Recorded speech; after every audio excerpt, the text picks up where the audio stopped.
Assalamualaikum warahmatullahi wabarakatuh. Selamat datang kembali di channel Sahroni, kisah horor dan ironi.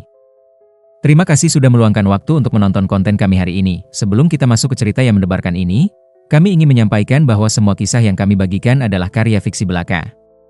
Jika terdapat kesamaan nama tokoh, tempat, atau kejadian dengan kehidupan nyata, kami mohon maaf sebesar-besarnya karena hal tersebut tidaklah disengaja. Bersiaplah untuk memasuki dunia yang penuh dengan ketegangan, misteri, dan ironi yang akan membuat kalian merinding.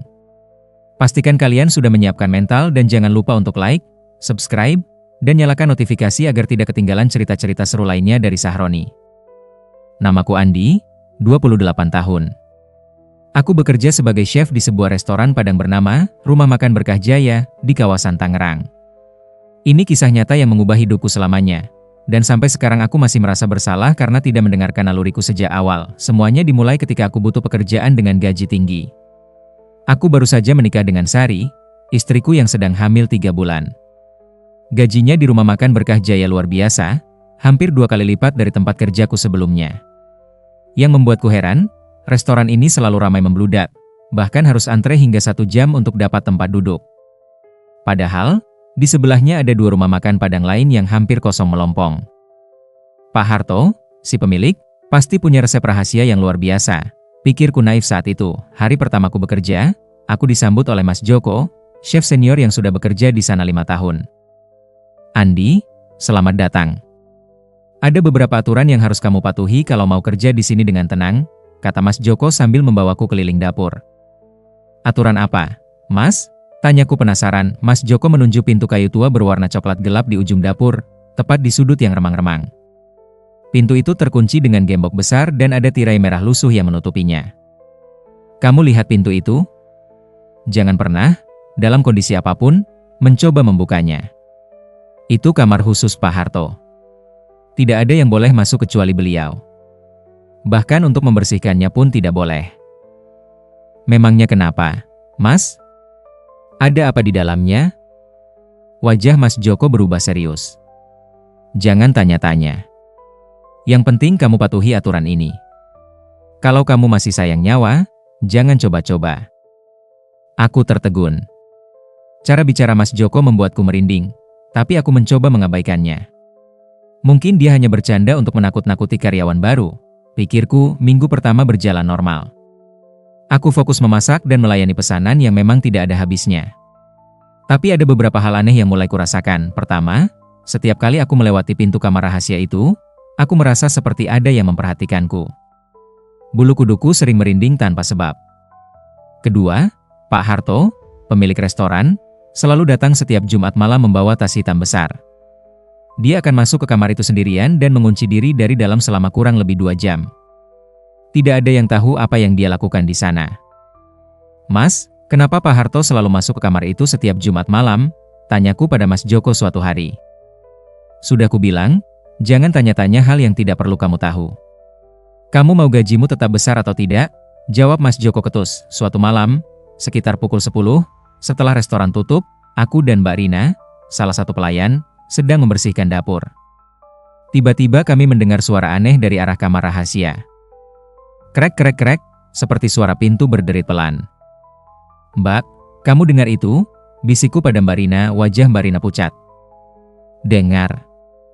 Tapi kita pura-pura tidak dengar saja. Cepat selesaikan kerjaan dan pulang. Tapi rasa penasaranku mengalahkan rasa takutku. Aku perlahan mendekati pintu kamar rahasia. Semakin dekat, aku mencium bau anyir yang menyengat, seperti bau darah segar bercampur kemenyan. Andi, jangan, seru Mbak Rina sambil menarik lenganku. Terlambat. Aku sudah berdiri tepat di depan pintu itu. Dari celah bawah pintu, aku melihat cahaya merah redup berkedip-kedip.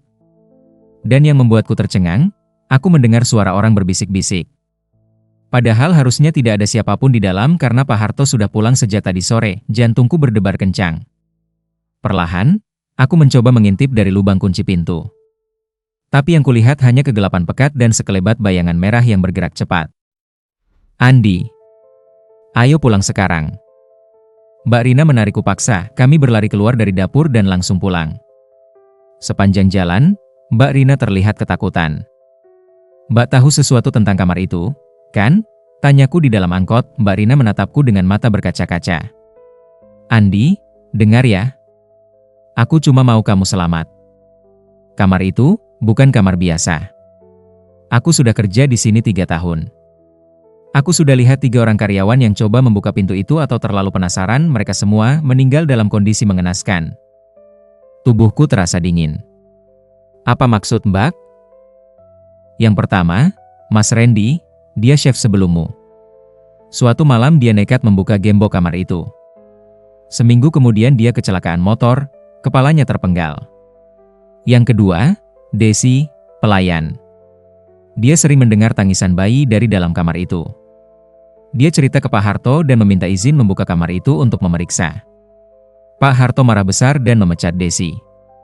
Sebulan kemudian, Desi bunuh diri dengan cara meminum racun. Yang ketiga, Mas Bambang, tukang cuci piring. Dia tidak sengaja merusak gembok kamar itu saat mengangkat galon air. Keesokan harinya dia sakit misterius dan meninggal dalam 3 hari. Dokter bilang organ dalamnya seperti hancur semua. Aku merinding mendengar cerita Mbak Rina. Tapi bagian diriku yang skeptis masih mencoba mencari penjelasan rasional. Mbak yakin itu semua ada hubungannya dengan kamar itu? Bisa saja kebetulan? Mbak Rina memandangku tajam. Andi, restoran ini pakai pesugihan. Aku sudah tahu dari dulu. Pak Harto punya perjanjian dengan sesuatu.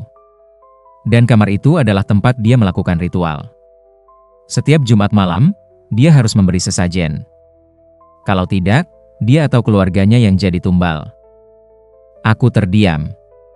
Pikiranku kacau. Sesampainya di rumah, aku menceritakan semuanya pada Sari, istriku. Mas, kalau memang merasa tidak nyaman, resign saja. Kita cari pekerjaan lain, kata Sari sambil menggenggam tanganku. Tapi gajinya besar, RI. Kita butuh uang untuk persiapan kelahiran baby nanti. Tapi kalau sampai terjadi sesuatu sama Mas, bagaimana? Aku tidak mau kehilangan Mas. Aku memeluk Sari. Tenang, aku janji akan hati-hati. Aku tidak akan mendekati kamar itu lagi. Tapi janjinya ternyata sulit ditepati. Keanehan demi keanehan terus terjadi. Seminggu kemudian, Mas Joko mendadak mengundurkan diri. Dia datang pagi-pagi, mengambil gajinya, dan langsung pergi tanpa pamit siapapun. Aku sempat mengejarnya di luar. Mas Joko, kenapa tiba-tiba resign? Tanyaku. Mas Joko menatapku dengan wajah pucat dan mata berkantung hitam. Andi, aku sudah tidak tahan lagi. Aku bermimpi buruk terus setiap malam. Di mimpiku, aku melihat kamar itu penuh dengan apa, Mas? Dengan mayat-mayat. Mas Joko berteriak. Mayat anak-anak. Mereka semua menatapku dan meminta tolong. Aku sudah tidak sanggup, Andi. Pergi dari sini selagi masih bisa. Restoran ini terkutuk. Mas Joko langsung pergi meninggalkanku terpana. Kepergiannya membuat aku otomatis naik posisi menjadi kepala chef. Gajiku naik lagi. Tapi harganya mahal, aku harus lebih sering berinteraksi dengan Pak Harto, dan itu berarti lebih sering berada di dekat kamar rahasia itu. Suatu siang, Pak Harto memanggilku ke ruang kantornya. Andi, bagaimana kerjaanmu sejauh ini? Puas dengan gajimu? Tanya Pak Harto sambil tersenyum. Alhamdulillah, Pak. Saya sangat bersyukur bisa kerja di sini. Bagus. Andi, kamu pegawai yang rajin dan tidak banyak tanya. Saya suka itu. Makanya saya mau kasih kamu tanggung jawab tambahan. Tanggung jawab apa, Pak? Pak Harto mengeluarkan sebuah kunci dari laci mejanya. Kunci itu terlihat tua, terbuat dari besi berkarat dengan ukiran-ukiran aneh.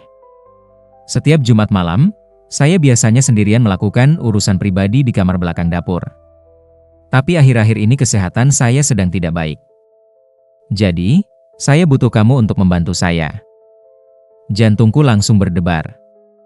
Membantu bagaimana, Pak? Tidak sulit kok. Kamu hanya perlu membuka pintu kamar itu setiap Jumat malam pukul 11:30, lalu meletakkan sebuah piring berisi sesajen di tengah kamar. Setelah itu, kamu langsung keluar dan kunci pintunya kembali. Itu saja. Aku terdiam, tidak tahu harus menjawab apa. Sebagian diriku ingin menolak, tapi bagian lain memikirkan gaji yang akan terus naik kalau aku menerima tawaran ini. Pak, boleh saya tanya apa yang ada di dalam kamar itu sebenarnya? Wajah Pak Harto berubah dingin. Kamu tidak perlu tahu. Yang penting kamu jalankan perintah saya. Sebagai imbalannya, gaji kamu akan saya naikkan 2 juta per bulan. Bagaimana? 2 juta. Jumlah yang sangat besar untuk keluargaku yang sedang membutuhkan. Baik, Pak. Saya terima, jawabku akhirnya, menyesali keputusanku di kemudian hari Jumat malam itu tiba. Semua karyawan sudah pulang. Hanya aku yang tertinggal di restoran. Pak Harto datang sekitar pukul 11 malam membawa tas hitam besar seperti biasa. Andi, kamu sudah siap? Tanyanya. Siap, Pak. Bagus. Ini sesajennya. Pak Harto mengeluarkan sebuah piring keramik putih dari tasnya. Di atas piring itu ada nasi, ayam hitam utuh yang sudah dimasak, kembang 7 rupa, dan segelas air putih. Tapi yang membuatku tercengang, di tengah-tengah sesajen itu ada selembar foto seorang anak kecil. Pak, ini foto siapa? Tanyaku. Jangan tanya. Lakukan saja apa yang kusuruh. Pak Harto menyerahkan kunci kamar rahasia padaku. Tanganku bergetar saat menerimanya. Kunci itu terasa dingin, seperti es batu. Ingat, Andi. Begitu kamu taruh sesajen di tengah kamar, langsung keluar. Jangan lihat ke kanan atau ke kiri. Jangan dengarkan suara apapun yang kamu dengar. Mengerti? Mengerti, Pak. Aku berjalan perlahan menuju kamar rahasia itu dengan membawa piring sesajen. Jantungku seakan mau copot. Sesampainya di depan pintu, aku bisa mencium bau anyir yang sangat menyengat. Jauh lebih kuat dari sebelumnya, tanganku gemetar saat memasukkan kunci ke lubang gembok. Klek! Gembok terbuka. Aku menarik nafas dalam-dalam, lalu membuka pintu perlahan. Kriet, pintu terbuka. Yang kulihat di dalam membuat nafasku tersedak. Kamar itu tidak besar, sekitar 2x3 meter. Dindingnya dicat merah gelap, dan di sekeliling kamar ada lilin-lilin merah yang menyala dengan sendirinya. Di tengah kamar ada meja kecil dengan taplak merah, dan di atasnya ada boneka-boneka kayu berbentuk orang dengan paku-paku menancap di tubuhnya. Di sudut kamar, ada kurungan burung besar yang kosong, tapi di dalamnya ada sesuatu yang bergerak-gerak dalam gelap, seperti bayangan tanpa wujud. Tapi yang paling membuatku syok adalah, di dinding kamar itu, terpampang puluhan foto anak-anak dan orang dewasa dengan nama dan tanggal tertulis di bawahnya. Semua foto itu disilang dengan tanda X merah, kakiku lemas. Aku ingin berteriak tapi suaraku seperti hilang. Letakkan sesajennya. Cepat, teriak Pak Harto dari belakang, membuatku hampir terjungkal dengan langkah gemetaran. Aku berjalan masuk dan meletakkan piring sesajen di tengah kamar, tepat di atas meja kecil. Begitu piring itu kuletakkan, lilin-lilin di sekeliling kamar tiba-tiba menyala lebih terang dan aku mendengar suara tawa anak-anak yang aneh, seperti tawa yang diperlambat. Keluar! Sekarang, seru Pak Harto, aku langsung berlari keluar dan Pak Harto langsung mengunci pintu kamar itu rapat-rapat. Pak itu, apa yang sebenarnya terjadi di dalam sana? Tanyaku sambil terengah-engah. Pak Harto menatapku tajam. Dengar, Andi. Kamu sudah lihat apa yang tidak seharusnya kamu lihat. Tapi kamu sudah terlanjur terlibat. Kalau kamu cerita ke siapapun tentang kamar ini, kamu dan keluargamu yang akan menanggung akibatnya. Mengerti? Aku hanya bisa mengangguk lemah, gemetar ketakutan. Sekarang pulang. Jangan pernah cerita ke siapapun. Besok datang seperti biasa. Aku langsung pulang dengan perasaan campur aduk. Sesampainya di rumah, Sari menyambutku dengan wajah cemas. Mas, kenapa wajahnya pucat? Ada apa? Tidak ada apa-apa, RI. Cuma capek. Tapi malam itu aku tidak bisa tidur. Bayangan kamar itu terus menghantui. Foto-foto anak-anak di dinding itu terus terlintas di benakku. Siapa mereka? Kenapa foto mereka ada di sana? Hari-hari berikutnya, aku mencoba mencari tahu tentang pesugihan restoran. Aku browsing internet dan menemukan banyak cerita serupa. Ternyata, banyak pemilik restoran yang menggunakan jalan pintas untuk melariskan usahanya dengan bantuan kekuatan gaib. Mereka harus menyiapkan kamar khusus sebagai tempat penghuni gaib tinggal. dan setiap waktu tertentu harus memberikan sesajen. Kalau tidak, mereka atau keluarganya akan menjadi tumbal. Aku juga menemukan artikel tentang tumbal pesugihan. Konon, setelah beberapa tahun menjalankan pesugihan, pemilik usaha harus memberikan nyawa sebagai bayaran, biasanya dari anggota keluarga terdekat, terutama anak-anak. Ketakutanku semakin menjadi. Foto-foto anak-anak yang disilang di kamar itu, jangan-jangan mereka adalah tumbal-tumbal Pak Harto selama ini? Aku mencoba menghubungi Mas Joko untuk konfirmasi, tapi nomornya sudah tidak aktif, 2 minggu berlalu. Pak Harto terus memintaku untuk menaruh sesajen setiap Jumat malam. Setiap kali aku masuk ke kamar itu, aku selalu menutup mata, meletakkan sesajen dengan cepat, lalu langsung keluar. Aku tidak mau melihat kamar itu lagi, tapi suatu malam, sesuatu yang mengerikan terjadi. Hari itu adalah Jumat malam seperti biasa. Tapi kali ini, Pak Harto terlihat sangat cemas dan gelisah. Andi, malam ini yang sangat penting. Ini malam Jumat Kliwon, ritual terbesar dalam sebulan. Kamu harus ekstra hati-hati. Sesajen malam ini lebih spesial. Pak Harto mengeluarkan piring sesajen yang lebih besar. Di atasnya ada ayam cemani utuh mentah yang masih berdarah, nasi kuning, kembang 7 rupa, uang logam, dan boneka kecil yang mirip bayi. "Pak, ini boneka apa?" tanyaku. "Jangan tanya. Lakukan saja apa yang kusuruh. Ini soal hidup mati," bentak Pak Harto dengan wajah merah. Aku terkejut melihat reaksi Pak Harto. Untuk pertama kalinya, aku melihat ketakutan di matanya. Dengan perasaan sangat tidak enak, aku membawa piring sesajen itu ke kamar rahasia. Saat aku buka pintu, suasana di dalam kamar terasa berbeda. Lebih gelap, lebih dingin, dan bau anyirnya sangat menyengat hingga membuatku mual. Aku melangkah masuk dengan mata tertutup, berencana langsung taruh sesajen dan keluar. Tapi tiba-tiba, aku mendengar suara bisikan tepat di telingaku. Tolong kami, tolong kami." Aku refleks membuka mata. Dan apa yang kulihat membuatku hampir pingsan. Semua foto di dinding kamar itu bergerak. Mata-mata orang dalam foto itu menatapku, mulut-mulut mereka terbuka seperti berteriak. Darah segar menetes dari foto-foto itu, mengalir ke lantai kamar. "Tolong kami!" teriak ratusan suara bersamaan. Aku berteriak keras, melempar piring sesajen, dan berlari keluar kamar. Aku tersandung dan jatuh di depan pintu. Pak Harto langsung menarikku keluar dan menutup pintu dengan keras. "Bodoh! Apa yang kamu lakukan?" teriak Pak Harto sambil menamparku. "Pak, mereka semua meminta tolong." Aku menangis histeris. Pak Harto menatapku dengan mata melotot. "Berapa banyak foto yang kamu lihat?" "Banyak, puluhan, ratusan mungkin." Wajah Pak Harto berubah pucat pasi. Tidak mungkin sudah sebanyak itu." "Pak, siapa mereka? Kenapa foto-foto mereka ada di dalam sana?" Pak Harto terduduk lemas. Untuk pertama kalinya, aku melihat air mata di pelipis matanya. Mereka semua adalah tumbalku, Andi. Selama 20 tahun aku menjalankan restoran ini dengan bantuan mereka. Jin penglaris.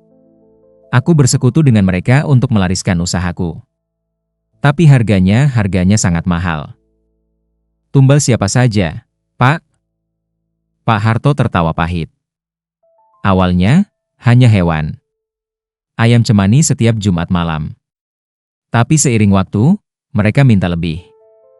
Mereka minta tumbal manusia. Anak pertamaku, Rina, meninggal saat usia 5 tahun karena sakit misterius. Itu tumbal pertama. Lalu anak keduaku, Budi, kecelakaan saat SMP. Itu tumbal kedua. Istriku meninggal 2 tahun lalu karena kanker stadium 4 yang tiba-tiba muncul. Itu tumbal ketiga." Aku tercengang. Lalu foto-foto yang lain? Karyawan-karyawan yang pernah bekerja di sini. Mereka yang tahu terlalu banyak, yang mencoba membongkar rahasia ini, atau yang tidak sengaja mengganggu ritual, mereka semua menjadi tumbal. Mas Randy, Desi, Mas Bambang, dan puluhan lainnya yang kamu tidak kenal. Mereka semua meninggal dalam kondisi tragis. Tubuhku menggigil mendengar pengakuan Pak Harto. "Kenapa Bapak tidak berhenti saja? Kenapa terus melanjutkan pesugihan ini?" "Karena aku tidak bisa berhenti," teriak Pak Harto. "Kalau aku berhenti, aku yang akan mati. Aku sudah terikat perjanjian darah dengan mereka. Satu-satunya cara untuk lepas adalah dengan memberikan tumbal pengganti setiap bulannya. Kalau tidak, aku akan mati dengan cara yang sangat mengerikan. Lalu kenapa Bapak libatkan saya? Pak Harto menatapku dengan tatapan kosong yang mengerikan. Karena mereka sudah mengincar tumbal baru, Andi. Dan tumbal itu adalah kamu. Dunia terasa berputar. Aku tidak bisa bernafas. Apa maksud Bapak? Aku minta maaf, Andi. Aku tidak punya pilihan. Waktu Mas Joko kabur, aku butuh tumbal pengganti dengan cepat. Jin-jin itu menginginkan darah segar. Maka aku mempekerjakan kamu. Aku sengaja memberikan gaji tinggi agar kamu tetap bertahan. Aku sengaja melibatkan kamu dalam ritual agar kamu terikat dengan mereka. Dan malam ini adalah puncaknya. Mereka akan mengambil kamu sebagai tumbal pada Jumat Kliwon berikutnya, 2 minggu lagi. Aku langsung berdiri dan berlari menuju pintu keluar. Tapi tiba-tiba tubuhku seperti tertahan oleh kekuatan tidak terlihat. Aku tidak bisa bergerak. Sudah terlambat, Andi. Begitu kamu menyentuh sesajen, begitu kamu masuk ke kamar itu, kamu sudah ditandai oleh mereka. Kamu tidak akan bisa kabur. Tidak. Tidak. Saya punya istri yang sedang hamil. Kami akan punya anak. Saya tidak bisa mati, aku berteriak sambil menangis. Maafkan aku, Andi. Tapi ini satu-satunya cara agar aku bisa terus hidup. Pak Harto berjalan pergi meninggalkanku terduduk di lantai, menangis terseduh-seduh. Saat itu juga, aku memutuskan untuk lari dari kota ini. Aku harus menyelamatkan keluargaku. Aku pulang dan langsung mengajak Sari untuk pindah ke rumah orang tuanya di Bandung. Mas, ada apa sih sebenarnya? Kenapa tiba-tiba kita harus pindah? Tanya Sari cemas. Percaya sama aku, RI. Kita harus pergi dari sini sekarang. Sekarang juga. Kami mengemas barang-barang penting dan langsung naik kereta malam itu juga ke Bandung. Seminggu pertama di Bandung, aku merasa sedikit lega. Mungkin dengan menjauh dari restoran itu, kutukan itu tidak akan mengejarku, tapi aku salah. Seminggu setelah kami di Bandung, aku mulai bermimpi buruk setiap malam. Dalam mimpi itu, aku melihat kamar rahasia itu. Semua foto di dinding berubah menjadi wajahku. Darah menetes dari foto-fotoku. Dan aku mendengar suara Pak Harto tertawa. Kamu tidak bisa lari, Andi. Mereka akan menemukan kamu. Aku terbangun dengan tubuh basah kuyup. Sari juga terbangun. Mas, kamu berteriak-teriak dalam tidur. Mimpi apa? Tidak apa-apa, RI. Cuma mimpi buruk. Tapi mimpi itu terus berulang setiap malam. Semakin hari, semakin jelas dan semakin mengerikan. Lalu sesuatu yang mengerikan terjadi pada Sari. 2 hari menjelang Jumat Kliwon, Sari tiba-tiba mengalami pendarahan hebat. Kami membawanya ke rumah sakit. Dokter menyatakan kehamilannya dalam bahaya. Kondisi ibu sangat lemah. Ada sesuatu yang tidak normal. Detak jantung janin sangat lemah. Kami harus operasi darurat, kata dokter. Sari dioperas malam itu juga. Aku menunggu di luar ruang operasi dengan perasaan hancur. Aku tahu ini bukan kebetulan. Ini ulah mereka, jin-jin penglaris yang mengincarku. Setelah 3 jam operasi, dokter keluar dengan wajah sedih. Kami sudah berusaha maksimal, tapi maaf, kami tidak bisa menyelamatkan bayinya. Janin ibu meninggal dalam kandungan. Tapi nyawa ibu bisa kami selamatkan. Aku terhenyak. Bayiku meninggal. Aku masuk ke ruang rawat dan melihat Sari terbaring lemah. Dia menangis dalam diam. Maafin aku, RI. Ini semua salahku. Aku memeluk Sari sambil menangis. Malam itu, aku menerima pesan WhatsApp dari nomor tidak dikenal. Itu hanya peringatan pertama, Andi. Kalau kamu tidak kembali dan menerima nasibmu, tumbal berikutnya adalah istrimu. Jumat Kliwon tinggal 2 hari lagi. Kembalilah. Aku melempar HP-ku dengan marah. Aku tidak akan menyerah. Aku harus mencari cara untuk menghentikan kutukan ini. Keesokan harinya, aku meninggalkan Sari di rumah sakit dengan ibu mertuaku. Aku kembali ke Tangerang dengan satu tujuan, mengakhiri pesugihan Pak Harto. Aku mencari informasi tentang cara menghancurkan pesugihan.